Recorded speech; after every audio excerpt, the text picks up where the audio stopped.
A spiritual teaching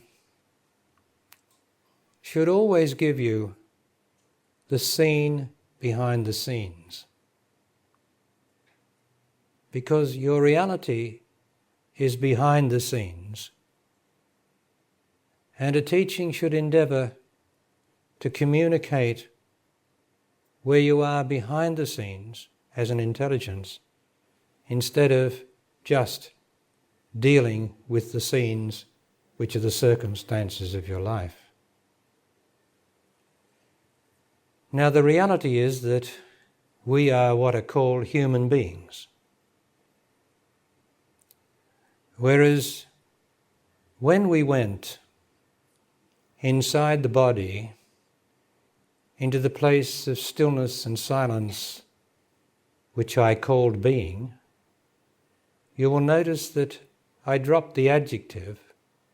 There was no human being there. And the spiritual life is about getting rid of the human in the being, so that I am simply a being. Now, a human being is restricted to the earth, because this is the home of human beings. There are no other human beings in existence. But if I am a being, there is no limit to what I am or where I am. No limit. The limitation is being human. And I'd like to describe what it is to be human, so that in your experience you can see if I'm speaking the truth. As always, it must be the truth in your experience. If it's not the truth in your experience, it's not the truth for you.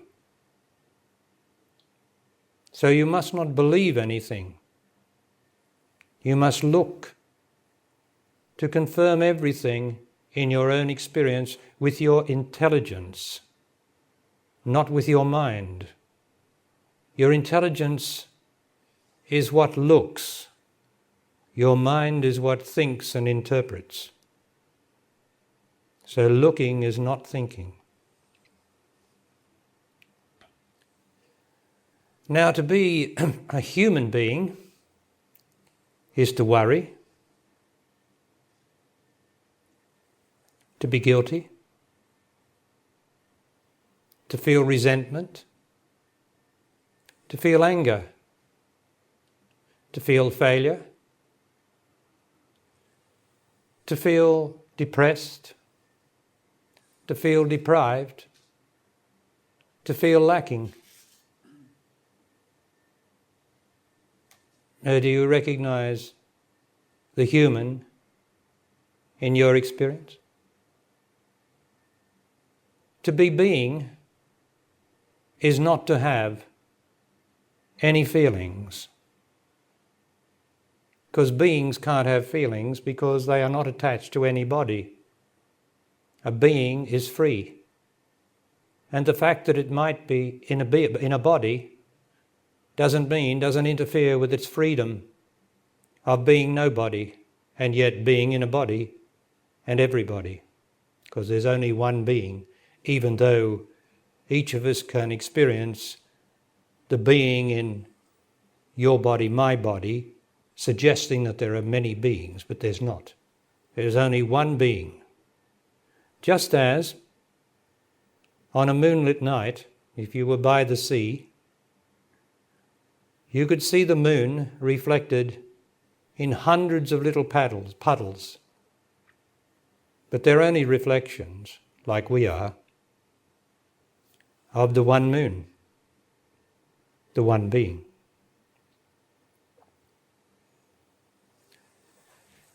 Now, our existence here is like a ramp. The evolution, we could say, of being on earth. Not the evolution that science talks about. Not the evolution of the body, that's all finished, that's all done. But a far more important evolution that you heard me refer to earlier.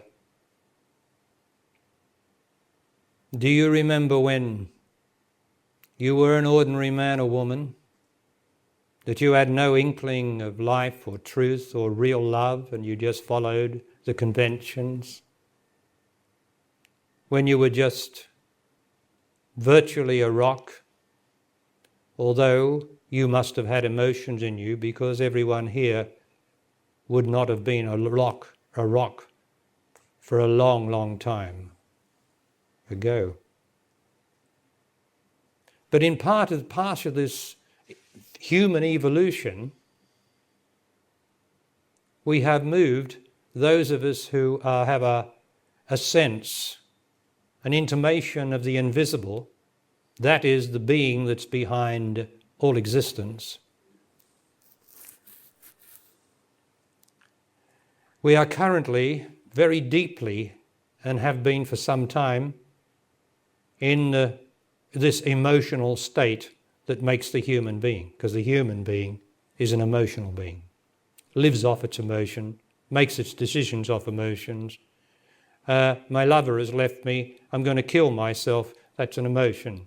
I'm going to kill myself because I'm emotional about my lover, I've lost everything, I can't keep going, my life is finished. That sort of stuff. Because your life is never finished, is it? You can't name one time when your life was finished. You always made it through. But emotion convinces us that we'll never love again, that there's no love like the one I've lost. Nothing like it can ever come again. Well, that's emotion for you. And we are still in the throes of our emotional development as a world of men and women, human beings. But I am here by the grace of God, and I introduce the next stage of our true evolution, which is not the evolution of the body, but is the evolution of the being in the body as a human being, endeavouring to realize its own being rather than realize a world of emotions and the rest of it. So that's what my teaching is about. There is no teaching like it, because I am so practical and deal with all the impediments that you have to being and realizing being. But there's all the time in the world, you know, in this existence. And so it takes a long, long time, as it did to change from rock to emotions to start with, to change from emotions and worry, which emotions being the powerhouse of the mind, to change all that into a state of stillness, which is represented by the clarity of the sky, which goes on forever, and there is nothing in its way.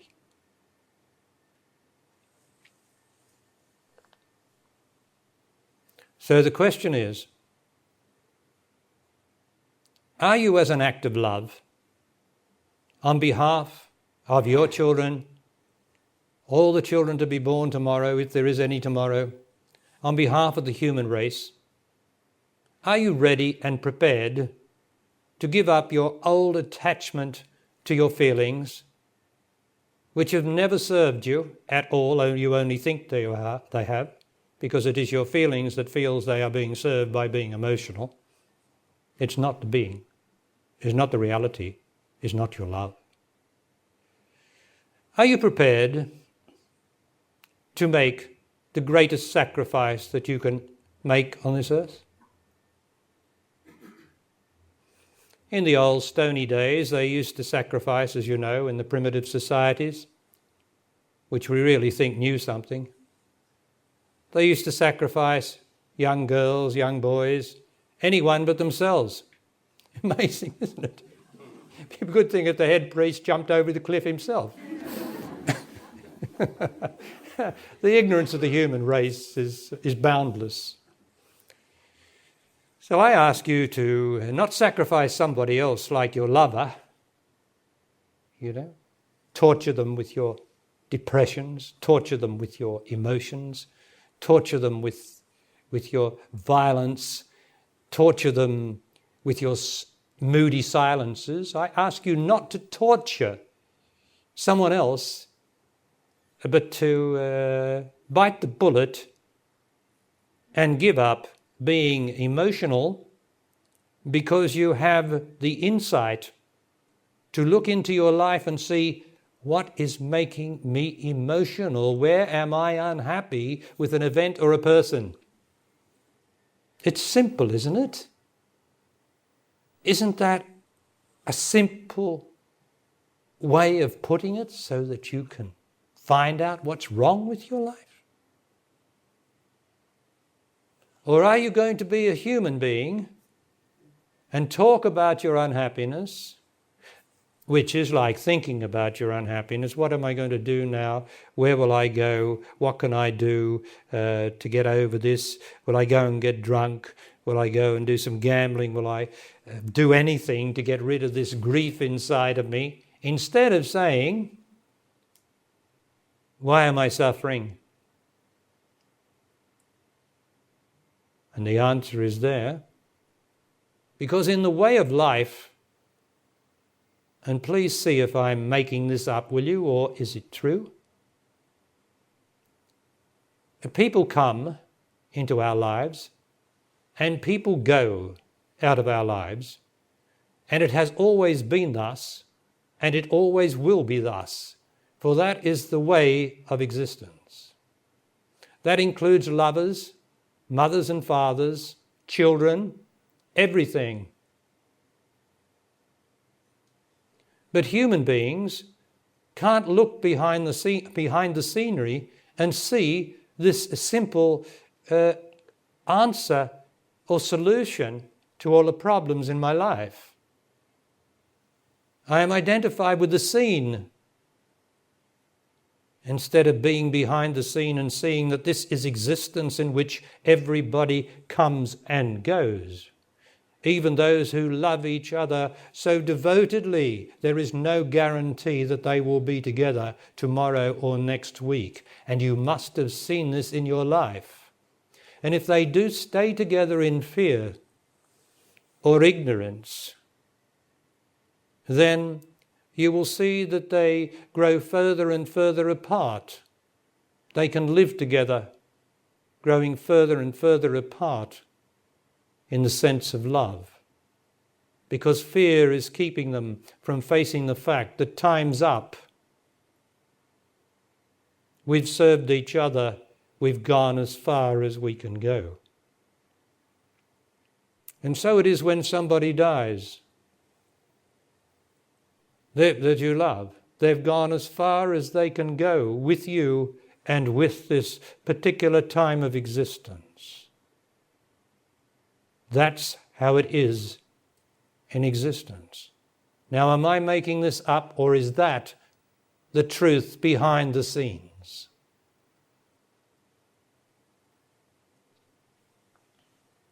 So to see behind the scenes, as well as to be able to see the scenes in front of us, sensorily presented, to see behind the scenes is part of the clarity that I've been talking about. But if you're emotional, all you can be concerned about is your emotion with yourself. If I'm angry, I'm only concerned with my anger. I'm not concerned with the love of my partner. I'm not concerned with what's behind the scenes, because I'm still identified with my anger, and I say I must own my anger, I must be my anger and all that rubbish. No, the question is not I must be it. The question is, now, what is the question? Why am I angry? But that's too practical for earthlings and human beings. Or should I say just human beings, because I'm an earthling. I'm an earthling. But I'm a being as well. And it is possible because you're only an earthling for a little time. But you're a being forever. So I'm just going to repeat that.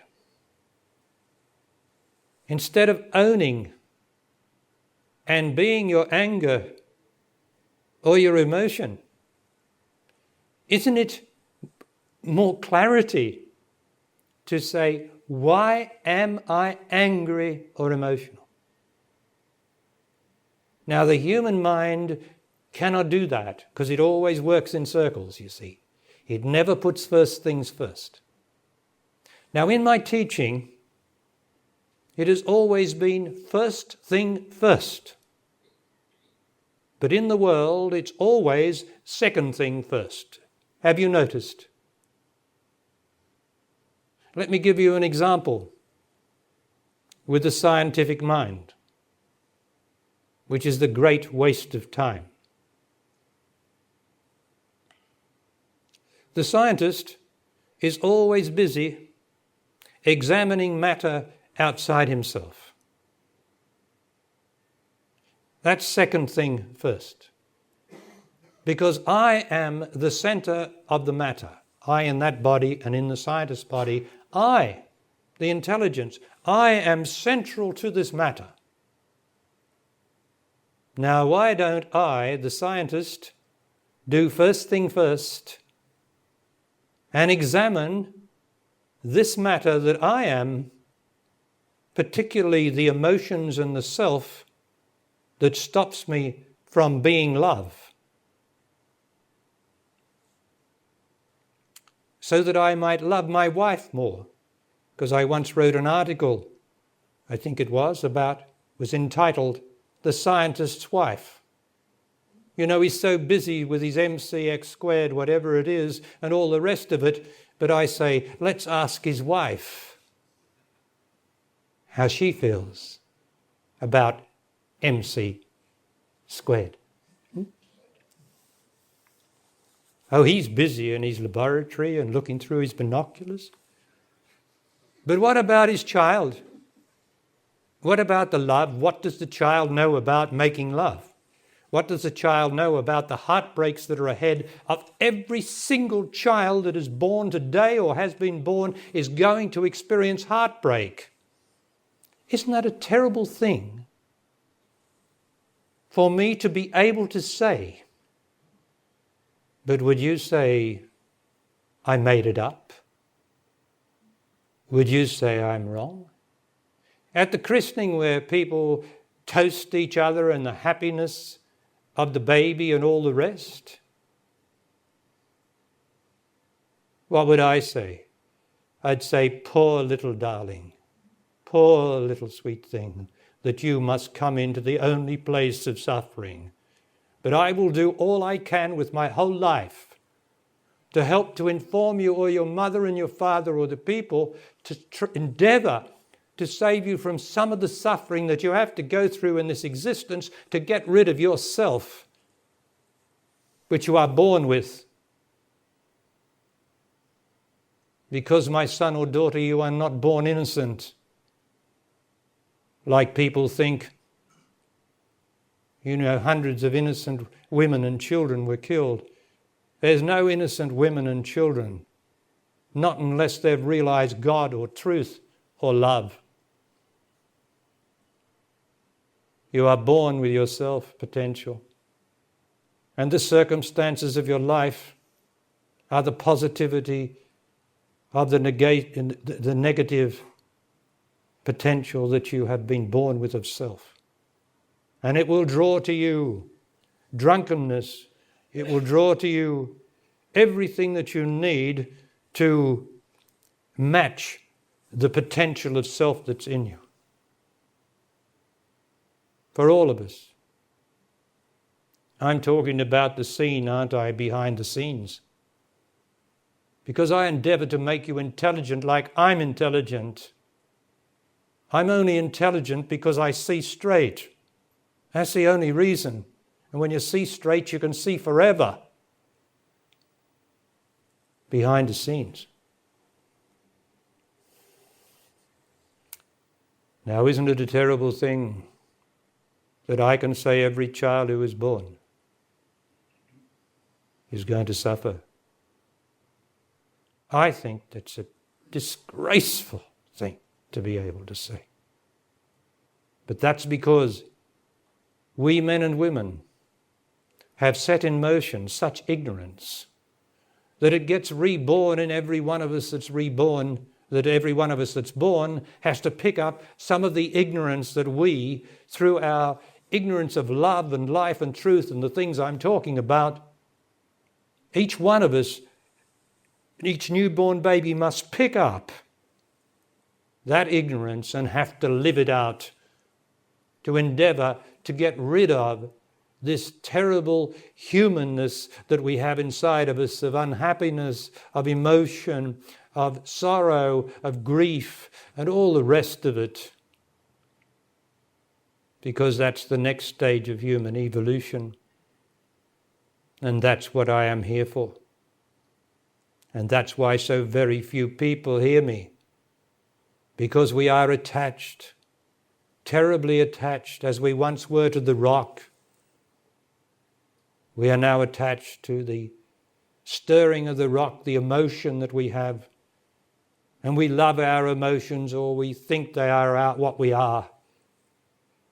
And I tell you, you're a being. You're not a human being at all. But you are a human being while you want to be one, while you want to suffer. I don't want to suffer. I don't want suffering anymore. I had to go through suffering to discover what suffering was. But I got rid of it as fast as I could, because it's not something that I find to be good or necessary.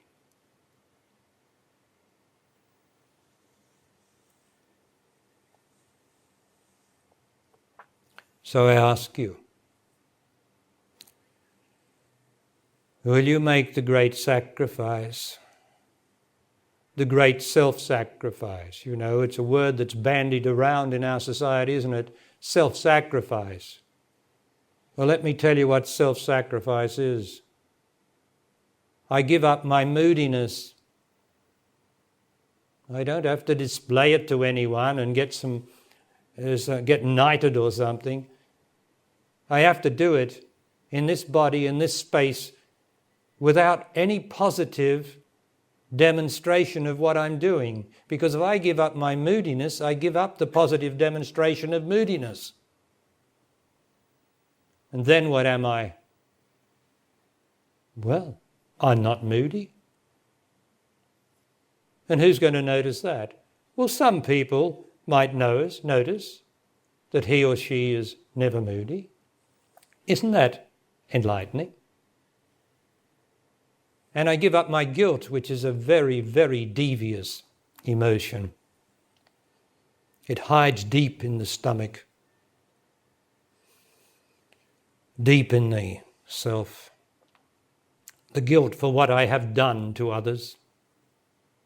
And of course, it's quite a selfish emotion, is guilt. I think it's healthy and good to be guilty because I did so much harm to someone once. And I think it's somehow it's a self-justification to be guilty. Well, it is a self-justification because your self grows on your guilt.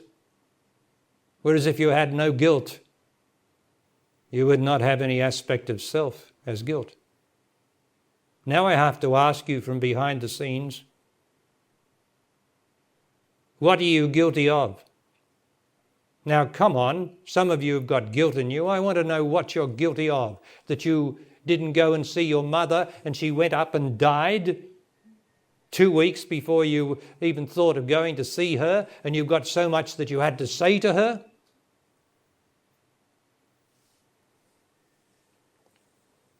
Have you all said everything you need to say to your mother? I'm asking each individual here, have you said everything that you need to say to your mother and your father? Or if you die or they die, are you going to be guilty that you didn't have the time to say what you had to say when you're a liar, because you've got all the time in the world to say what you have to say to your mother or your father? Is that true, or am I making it up? Have you got it right with your mother and father, or have you told them how much you appreciate everything they ever did for you? Have you ever been able to get behind the scenes, behind your selfishness, and tell your mother and your father, I love you, and even if you don't love them, I'm grateful for the sacrifices that you made for me as a child. Even if you left me on the doorstep after 2 days, I sucked your breast and you gave me life. I just want to thank you for all that you did for me as a child, as a young woman and a young man. Thank you. Now, have you got something to say to your mother and father? Have you really? And what I just said is something really, not how are you, mum? When you're going on holidays, do you have a nice time? That's human speak, not real speak, not real talk. So you better go and see the ones that you love and get it right. Otherwise you're going to feel guilty, and then you're never going to be able to truly love your partner, because this guilt will rise in you as soon as someone mentions mum or dad. And you'll have an emotion down here in your gut or in your chest, oh dear, and how you're going to love him or her with that there. You only think you can. Are you hearing what I'm saying, please? Are you going to make the self-sacrifice and get it right with everybody in your life, so that if they die tomorrow, you have no prisoners inside of you, these emotional prisoners, where you didn't have the decency or the guts or something to say the equivalent of I love you or I thank you for what you did for me.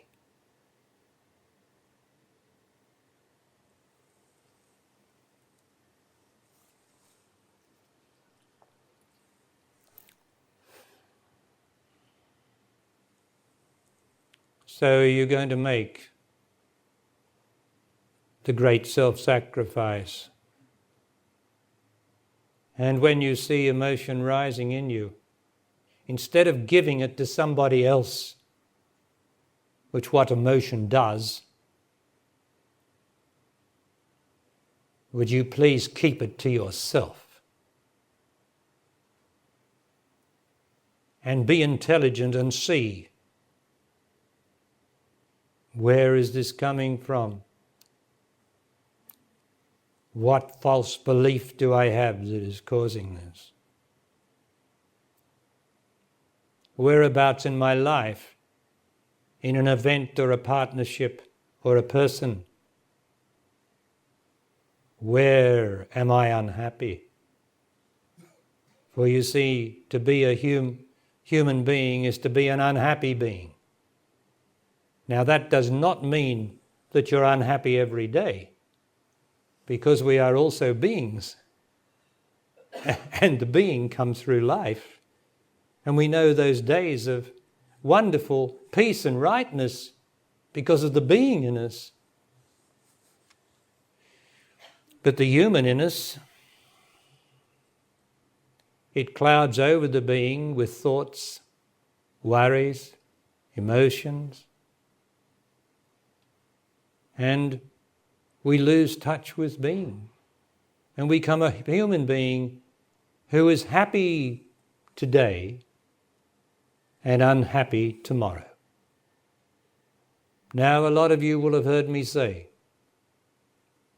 that if everybody were unhappy every day, it wouldn't matter, would it? We'd all be in the same boat and there'd be no distinction. And if everyone were happy every day, again, there'd be no distinction. Everything would be all right. But the real devilish and fiendish situation is to be happy today and tomorrow down in the dumps of despair or heartbreak. Is that true, or am I mad?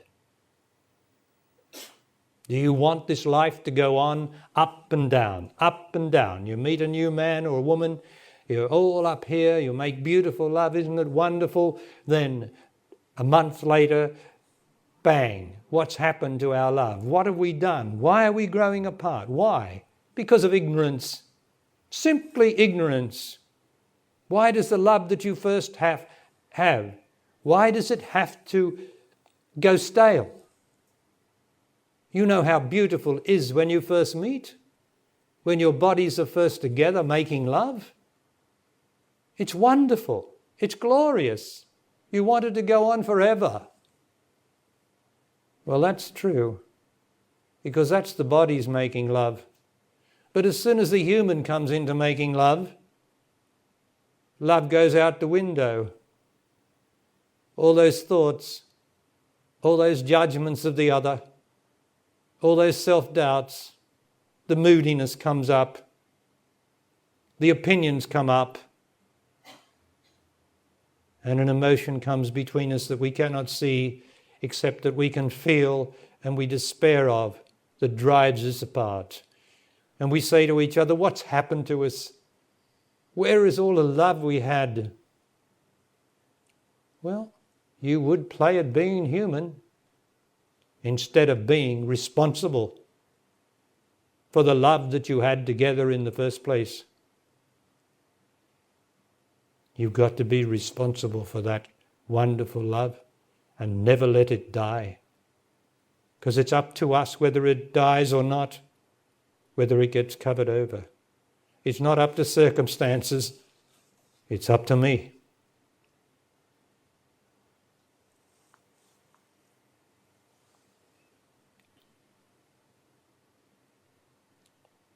So I trust I've made it clear that a human being is an unhappy being who suffers, who's unhappy today and happy tomorrow.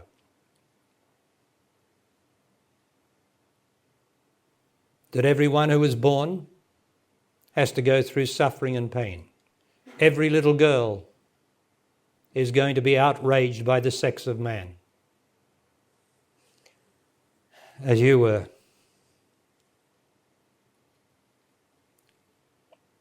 Or by man, by the sex of man.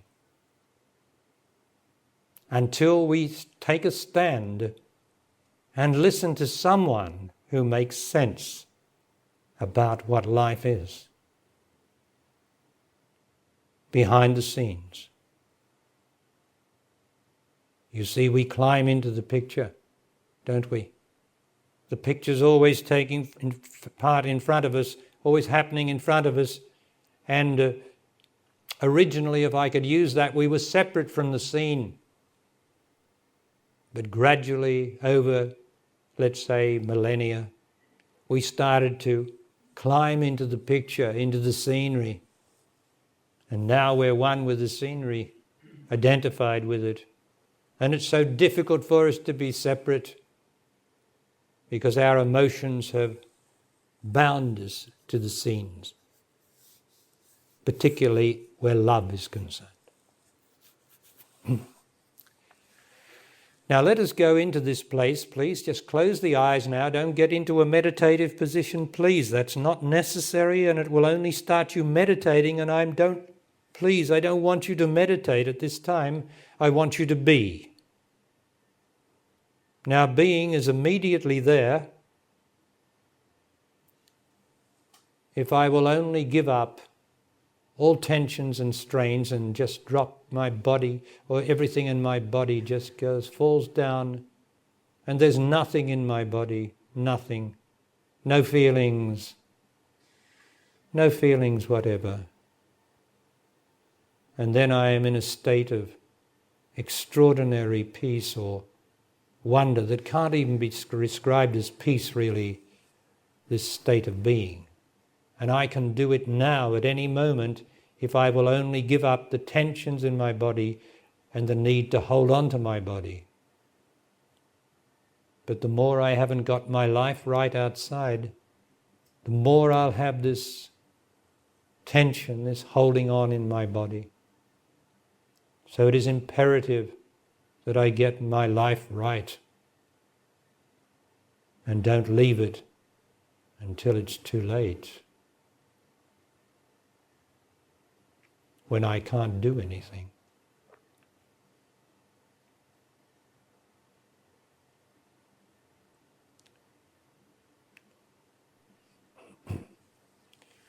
Now, the most important thing that the Buddha said, as far as I am concerned, is nothing arising. That's what I'm showing you. No feelings arising. No thought arising, because where there's no feeling, there's no thought. So nothing arising. Just the pure state of pure intellect, just the pure state of pure intellect, which is absolutely still.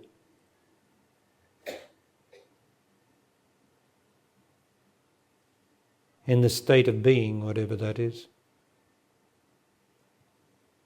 Wanting nothing.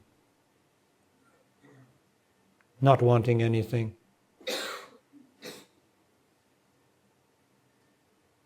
Nothing arising. No thought. No tension, no emotions.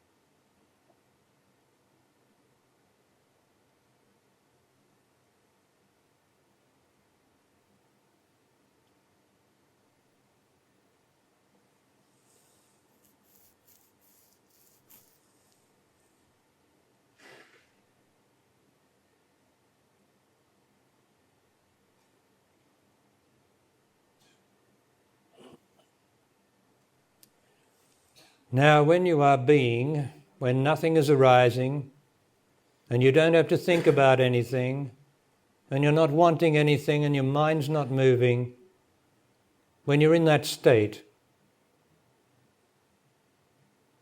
you can't know anything. All you can do is be it. You are then in the state of consciousness which is not in existence, for that state of being is not in existence. It's only in existence inasmuch as somewhere in the depths of what begins with your body.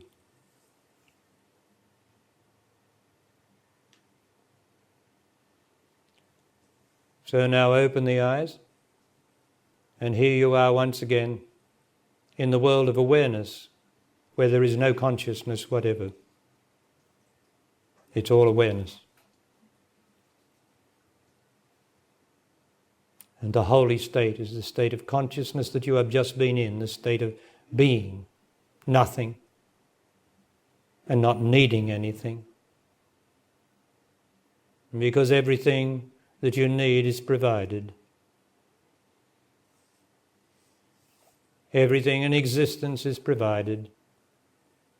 It takes time, but it's provided. And the more anxious you get about it, your psychic waves push it further away. So the thing is to give up wanting, pushing away your own good.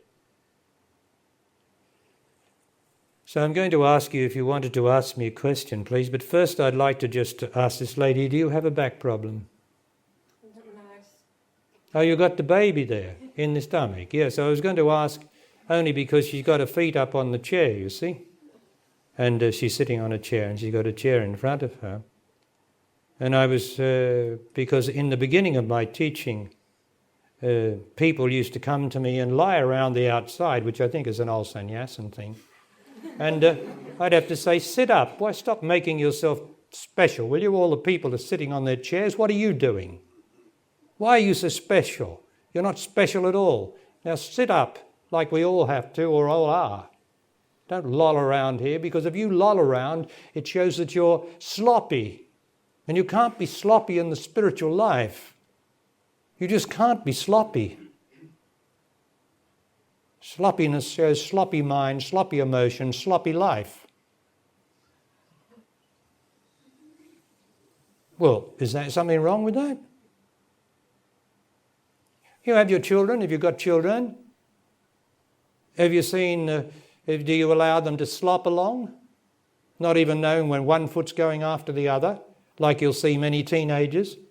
You'd think they were from another planet. The shoulders forward, the feet slopping either way, the knees going out and just slopping along, the head down like an animal. I mean, do you let your child go around like that? Or do you say, now, straighten up, because if you don't get straight, your mind won't be straight and you'll live a confused life. Now walk like a natural human being. That's all. It's only natural to do that. And that's not, you don't have to be a sergeant major way, but you just don't slop. Then you do your children some good, you see. And you explain why. You don't say, don't slop around, stand up straight, don't. No, you say, look, the trees are as straight as they possibly can be. So are all the animals, although they've got vertebrae, most of them, that goes along the ground, they're still straight. It is the nature of the earth to produce a straightness, and we, above all creatures, are able to stand up straight. This is a God-given thing from our evolution from the rest of the species. Now, to take your place in that very special place, which is beyond the other shuffling species, by God's will, let us be as straight as we can. Yeah. At any rate, people don't lie around with me now. The word might have got around. Or they've gone back to their teachers. Now, it's a very serious business, this spiritual living, but it's not that serious, is it? Right, okay. Now, anyone like to ask me a question?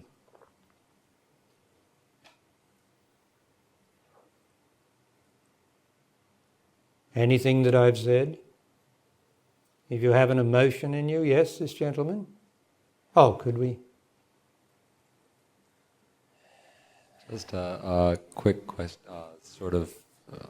question.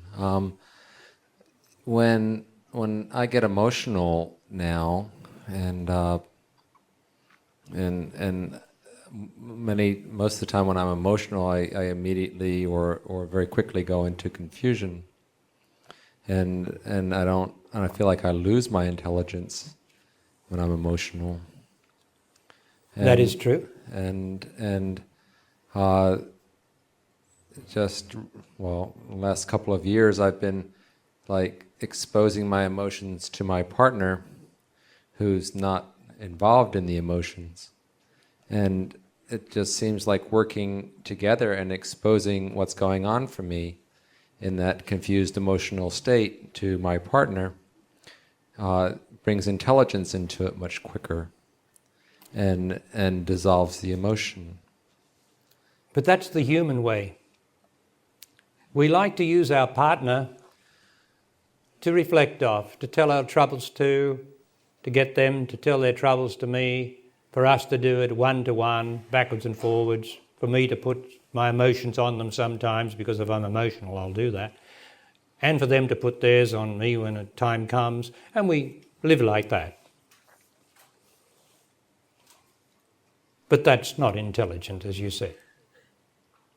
To be intelligent is, why am I emotional? And I would ask the gentleman now, without probing into his private life, although I will if he wants me to. When you got emotional last, why did you get emotional? Sorry to take you into the past, but you probably get the point. Well, I think that we go back to what you were talking about before of, if I'm not living my truth, I get emotional. Right. If I'm not living my truth, I get emotional. Why aren't you living your truth? Simple question.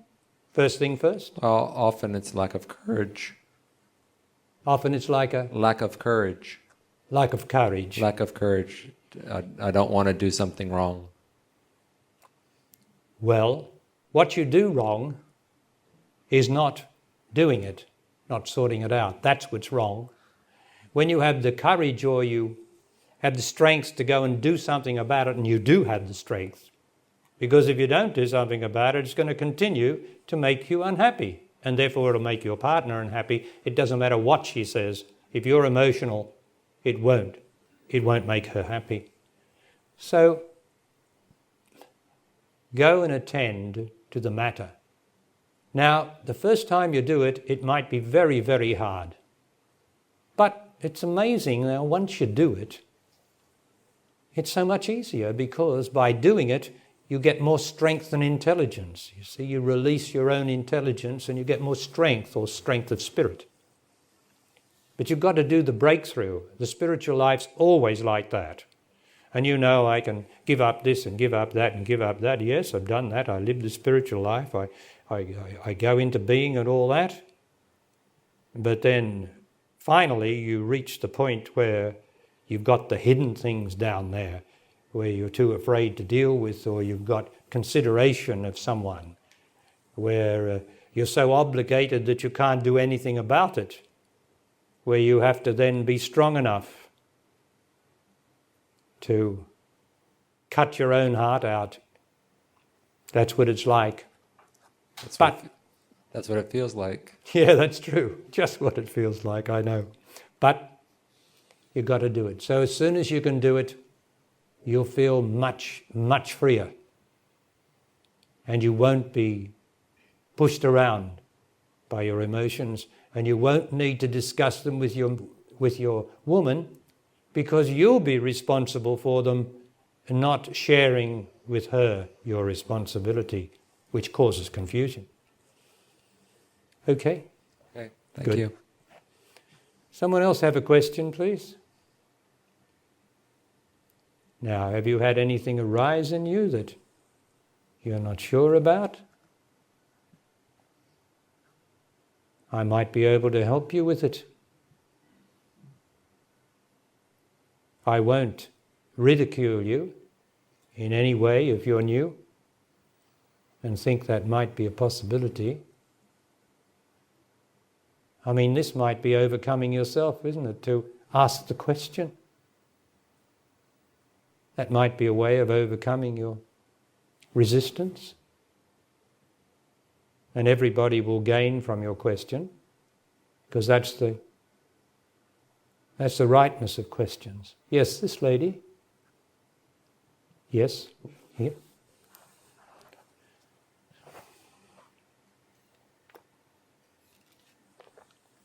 I just wanted to say thank you, Barry, particularly for speaking about woman as you do. I really appreciate that. Well, thank you. Now that's an action of love, you see. I just want to thank you, Barry, for what you've given me. Well, if I were a partner, she'd probably say, I love you. I thank you for what you give me, the love that you give me, and the sweetness. And what's wrong with saying that to someone that you love? So that's an action of gratitude, which goes straight to God or to the being and clarifies our system.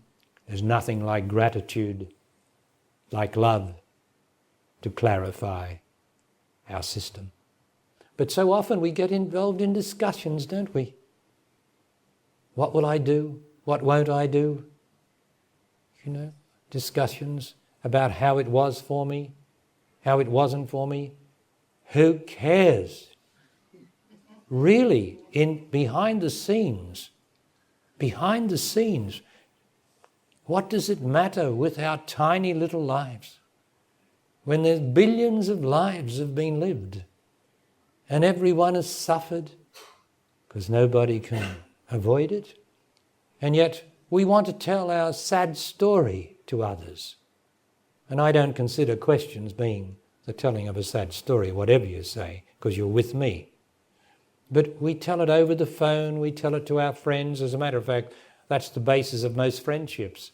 Oh, I can talk to him or talk to her. In other words, tell him my problems. Well, I don't know that that's what friendship is. To discuss anything with my friend that concerns my problems or my life. I think it all comes down to just being and attending to the things that are put up to me in my life. Taking the action to deal with it as soon as I can and as practically as I can, and not to worry about it or think about it, but to look. You see, what the human being doesn't do, it doesn't look. It imagines, oh, what will happen tomorrow? Or will I lose everything? Or will it be the same as the past? Or all this speculation instead of saying, what can I do to heal this situation, to deal with it as best as I can? Practically, what can I do? Whether it's in love life, job, anything, what can I do practically? Now, isn't that fair enough? I mean, that's what you do at work, isn't it? Machine breaks down. Do you run out and have a think about it? Or do you go and say, now what can I do here? Phone up the engineer, or have a look at it myself and see what's fallen out of it? You don't think about it and speculate about it. You look. And that's intelligence, to look. But when it comes to our love life and our self-interest, we usually haven't got the straightness to look. We like to look at our emotional responses and say, oh, isn't that terrible? Or, oh, I'll never get out of this, or something, instead of taking good practical action. So has anyone else got a question?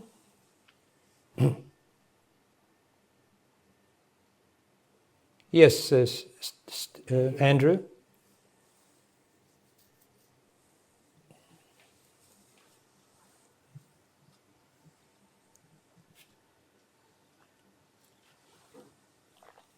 I just wanted to thank you for being what you are, and it's very good to be with you. Thank you. Thank you, Andrew. I'm sure you say that to Carolyn, don't you? Yes. Yes, and she's nodding her head. Well, what else would you say to the beloved that you live with? I thank you for being what you are, and I love you. It's only discussion that got us into talking about other things, or being with the wrong partner. You know, that's in the humanity. In humanity, we haven't learnt yet in our evolution that I'm talking about, how to really be with a right partner. We still accept bodies that don't resonate with us. And that's all right. That's all right, because sooner or later we'll come apart or we'll be unhappy. But two bodies are supposed to resonate. And there are so many bodies, so many possibilities in the great scale of matter, which we all are, that to get one that fits you and that you fit her or him is very rare.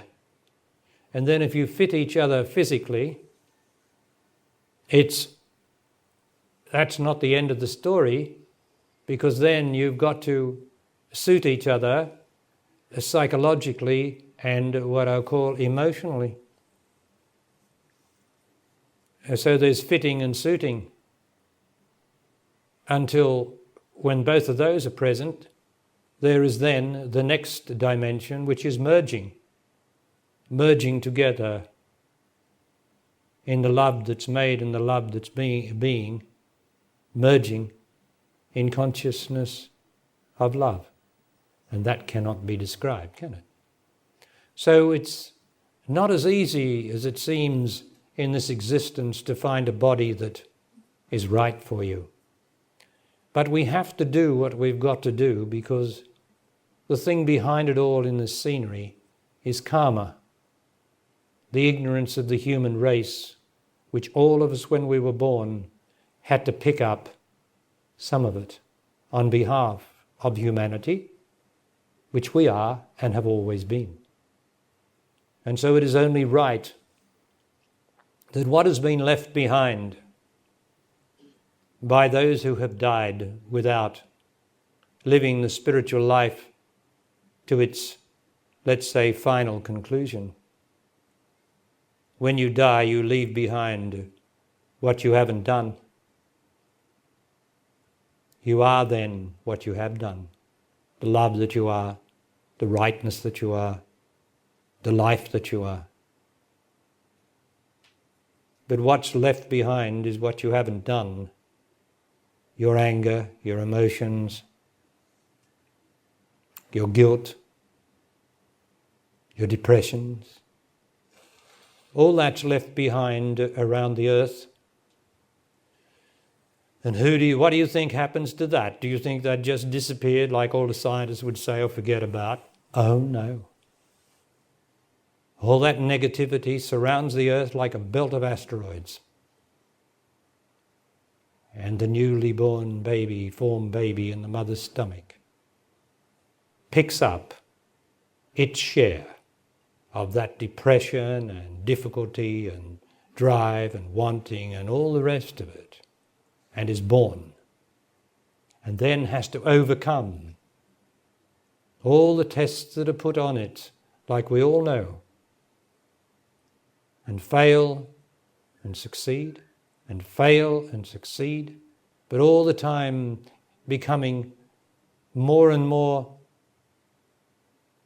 detached from the scenery, more and more a realization that there's something behind all this that I love, that is true. And for that, I will sacrifice myself. And that, of course, is the height of evolution that I'm talking about, where we do something for the whole human race without getting anything out of it for ourselves. Because ourself would rather retain its anger and its emotions, wouldn't it? But what a wonderful thing that every time you overcome your guilt or you get rid of it, it means that there's not so much negativity around the earth because you have dispersed it with your intelligence and your love. You've dispersed it, whereas most people who die leave it behind like shadows of themselves for the next generation to pick up and all generations after it. And so it is said that the sins of the fathers and mothers shall fall upon the sons and daughters for up to 6 generations. Don't you believe it? It's for all generations. Now, where are you going to hear that sort of truth? Of the virtue, the wonder of being a being in these bodies. In the 60 or 70 years that we have, to do something that's not selfish by sacrificing myself.